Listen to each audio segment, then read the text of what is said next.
ಸಜ್ಜುಗೊಂಡಿರುವ ಈ ದುರಹಂಕಾರ ಸಮಾಜದಲ್ಲಿ ಕುಖ್ಯಾತ ಖಳನಾಯಕನಾಗಿ ನನ್ನ ರೌಡಿ ಸಾಮ್ರಾಜ್ಯದಲ್ಲಿ ಅದ್ದೂರಿಯಾಗಿ ದಾರ್ಪಾರ್ ಮಾಡುವುದೇ ಈ ಛಲದಂಕ ಮರ್ದನ ಚಾಣಾಕ್ಷತನದ ಪ್ಲಾನ್.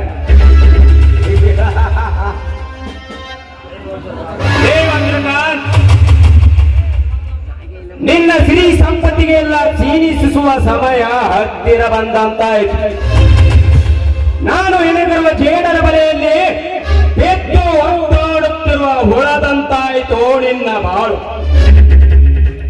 ಸೊಕ್ಕಿನಿಂದ ಬೆರೆಯುತ್ತಿರುವ ನಿನ್ನ ತಂಗಿ ಪಲ್ಲವಿಯನ್ನು ಸೀದ ಸುಖ ಅನುಭವಿಸಿ ಬಾಳೆಹಣ್ಣಿನ ಸಿಪ್ಪೆ ಬಿಸಾಕಿದ ಹಾಗೆ ಬಿಸಾಕಿ ಬಿಡುವೆ ಕಸದ ತೊಟ್ಟಿಗೆ.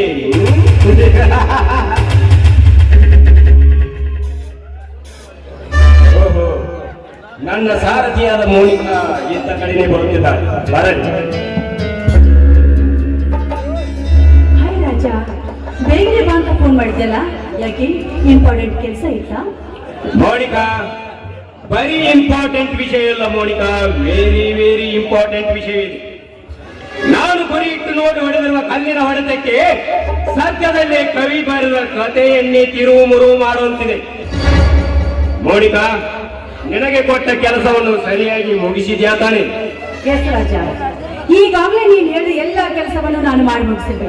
ಬಟ್ ಆ ಫ್ಯಾಕ್ಟರಿ ರೆಕಾರ್ಡ್ ಮಾತ್ರ ನಮ್ಮ ಕೈ ಸೇರಿಲ್ಲ. ಆ ಚಾರ್ಲಿ ನಡುವೆ ಬಂದು ಎಲ್ಲ ಕೆಲಸ ಕೇಳಿಸ್ಬೇಕಾ? ಮೋನಿಕಾ, ಬೇಗನೆ ನಿನ್ನ ಕೆಲಸವನ್ನು ಮಾಡಿ ಮುಗಿಸು.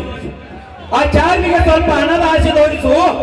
ಮೂಲೆಯಲ್ಲಿ ತೆಪ್ಪಗೆ ಬಿದ್ದಿರುತ್ತಾಳೆ. ಮೋನಿಕಾ, ಆದಷ್ಟು ಬೇಗನೆ ಆ ಫ್ಯಾಕ್ಟರಿ ರೆಕಾರ್ಡ್ಸ್ ಎಲ್ಲ ನಮ್ಮ ಕೈವಶವಾಗಬೇಕು. ಅಂದಾಗ ಈ ಊರಿನ ರೈತರು ನಮ್ಮ ಕಾಲಡಿಯಲ್ಲಿ ಬಿದ್ದಿರುತ್ತಾರೆ. सोचो थोड़ा तुम्हारा दिमाग से सोचो. तुम जितना प्रयत्न करते हैं ना उतना फल तुम्हें जरूर मिलेगा. मोनिका, ಓಕೆ ರಾಜ, ನೀನು ಹೇಳಿದ ಪ್ರತಿಯೊಂದು ಕೆಲಸನೂ ನಾನು ಮಾಡಿ ಮುಗಿಸಬೇಕು. ಓಕೆನಾ? ಓಕೆ ಮೋನಿಕಾ. ತಂಪಾದ ಈ ವಾತಾವರಣದಲ್ಲಿ ಈ ನಿನ್ನ ಸುಮಧುರ ಕಂಠದಿಂದ ಒಂದು ಇಂಪಾದ ಗೀತೆಯನ್ನು ಹಾಡಿ ಈ ರಾಜನ ಮನತನಿಸಬಾರದು. ಕವಿತಾಳಿದಾಸನೋ ಓ ನನ್ನ ಶಾಕುಂತಲೆ, ಓ ನನ್ನ ಶಾಕುಂತಲೆ, ಓ ನನ್ನ Shakuntale.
But God is this way.